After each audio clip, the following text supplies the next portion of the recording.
O Internacional, que após a derrota por 4-3 para o Curitiba, fez uma cobrança muito forte para a CBF. No dia de hoje aconteceu mais um escândalo, mais uma coisa que foi estranha por parte da CBF, que foi a não divulgação dos áudios da partida entre Curitiba e Internacional, que teve 4 idas ao árbitro de 13 cartões amarelos, um cartão vermelho, e é um protocolo de praxe da CBF sempre divulgar o áudio após as partidas. Mas isso não aconteceu após o jogo contra o Curitiba. Eu quero te explicar também essa situação. Outra coisa, o Inter que se representou hoje no CT Parque Gigante às 4 horas da tarde com dois problemas. E uma outra informação também que eu quero te trazer, que é sobre Dalbert. Fez uma péssima partida, por exemplo, contra a equipe do Curitiba. E eu quero te trazer aqui um bastidor que assusta o torcedor colorado sobre o Dalbert. Então, só antes de começar esse vídeo, roda a vinheta.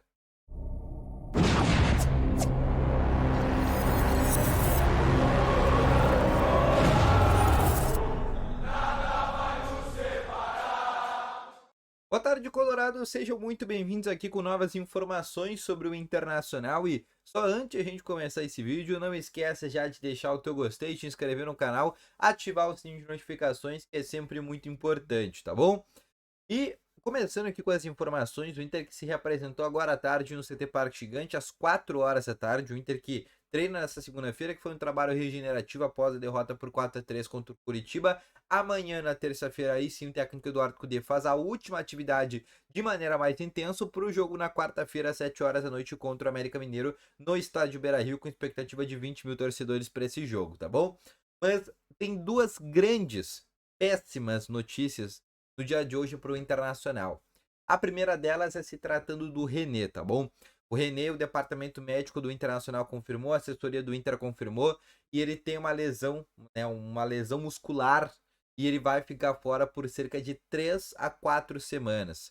Isso significa que todo mês de novembro ele estará fora e deve voltar ali nas últimas 2 rodadas do Campeonato Brasileiro. Ele vai perder essas próximas 6 rodadas que o Inter tem dentro do Campeonato Brasileiro, contra a equipe do América Mineiro, contra a equipe do Cruzeiro, contra a equipe de Cuiabá, Fluminense, Red Bull Bragantino e Corinthians, e deve voltar só nas últimas 2 rodadas, né, quando o Inter enfrenta, por exemplo, no estádio de Beira-Rio, né, o Botafogo, e na 37ª rodada, acho que é o Corinthians, daí ele perde antes do jogo contra o Palmeiras no Allianz Parque. Então as últimas 2 rodadas, que é contra Palmeiras na 37ª, contra Corinthians na 37ª e na 38ª contra o Botafogo, deve ser a rodada que ele deve retornar, tá bom? Mas não foi o único problema, porque teve mais um. Gabriel também é um jogador que tem problemas no departamento médico, e existe uma grande dúvida quanto a ele ser relacionado para esse jogo contra a equipe do América Mineiro. E se eu achava que as notícias ruins iam piorar, elas vão piorar ainda mais, né? Porque, como todo mundo sabe, o Inter já não tem à disposição, por exemplo, o Gumalo, que segue no departamento médico ainda, e não terá alguns jogadores que foram suspensos na partida contra o Curitiba. Johnny tomou terceiro cartão amarelo e o Maurício também tomou terceiro cartão amarelo. Tá falando aí de mais 2 jogadores que vão ficar fora, juntamente com o Vitão, que foi expulso.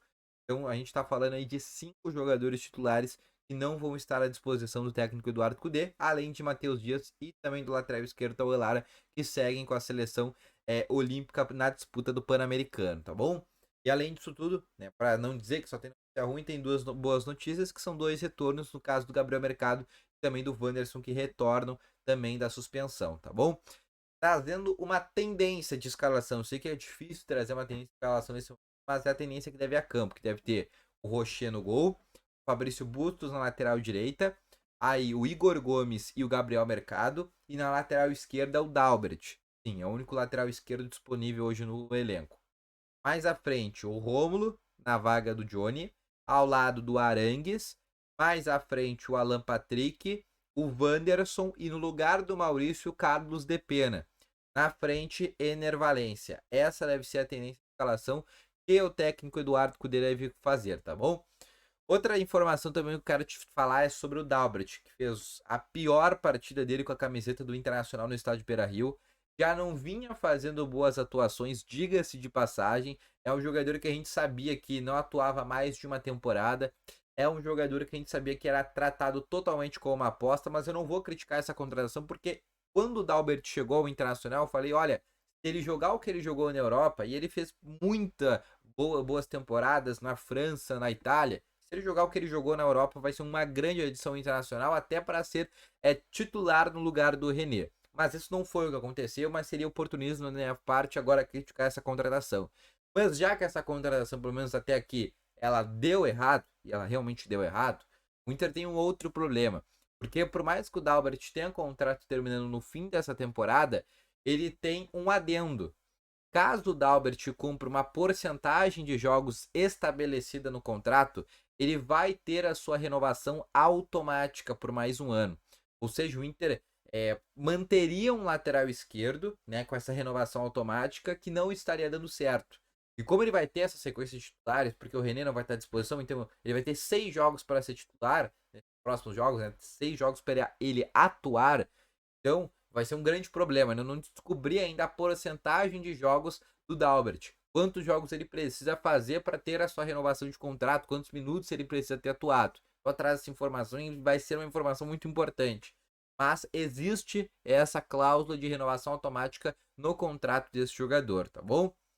Outra coisa que eu quero trazer aqui também para vocês sobre um escândalo que aconteceu na CBF, nem preciso falar da arbitragem do jogo contra o Curitiba, foi uma arbitragem desastrosa, 4 idas ao VAR, 13 cartões amarelos, 1 cartão vermelho, diversos lances bizarros que aconteceram no estádio de Beira-Rio, o quarto árbitro permitindo a entrada do Pedro Henrique, depois o árbitro disse que não permitiu, dando a cartão amarelo para o Pedro Henrique, diversos lances, a não expulsão, por exemplo, do volante do Curitiba, que posteriormente, né, de ter agredido o Charles Arangues, faz o segundo gol do Curitiba. Então, eu nem preciso falar sobre a arbitragem dessa partida, mas aconteceu mais um escândalo no dia de hoje.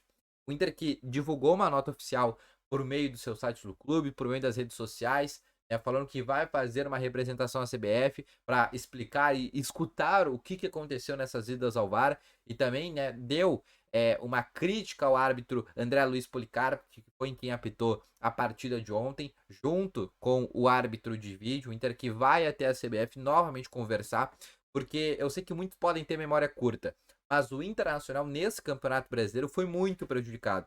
Vou citar aqui só 4 lances nesse segundo turno. Nem vou falar o que aconteceu no primeiro turno, só nesse segundo turno. Teve aquele pênalti no jogo contra o Flamengo no Maracanã, onde o cara, que é exatamente o pênalti dado pro Maurício agora no jogo contra o Curitiba, o mesmo pênalti contra o Flamengo, onde o zagueiro Fabrício Bruno calça, por exemplo, o Pedro Henrique. No jogo contra o Goiás, no Serrinha, aquele carrinho temerário do zagueiro do Goiás, né, no Ener Valencia, que foi um carrinho exatamente igual ao do Vitão. No jogo contra o Fortaleza, que teve aquele pênalti também no Charles Arangues, onde o zagueiro Marcelo Benevenuto do Fortaleza acaba subindo um pouco demais a perna e aí se tornando um lance perigoso. Dá para pegar também aquele jogo da estreia do Cudê contra o Red Bull Bragantino, aquele carrinho do Léo Ortiz no Ener Valencia, né, que também foi um carrinho desprovido e até com o intuito ali de uma certa ignorância por parte do Léo Ortiz, e nenhum desses lances foram dados pênaltis. Só nesses 4 lances aí que eu falei para vocês, a gente tá falando de 7 pontos.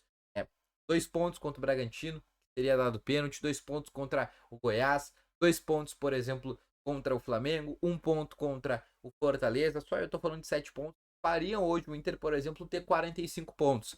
Fora o que aconteceu ontem, a arbitragem, não dá para tirar a atuação horrorosa que foi do Inter ontem, mas não é porque a atuação foi ruim que não dá para reclamar da arbitragem. E agora aconteceu mais um escândalo que a CBF não divulgou mais uma vez o áudio da partida entre Curitiba e Internacional. Divulgou áudio, por exemplo, de Corinthians e Santos, de outras rodadas desse Campeonato Brasileiro, mas não do jogo do Internacional. Por quê? Tem alguma coisa a esconder? É isso também que precisa ser esclarecido por essa entidade que tem o papel de pelo menos ser uma entidade que seja isenta até certo ponto, tá bom? Então esse foi o vídeo, espero que tenham gostado. Deixa o teu gostei, se inscreva no canal e ativa as notificações. Logo mais com novas informações. Valeu, falou e fui!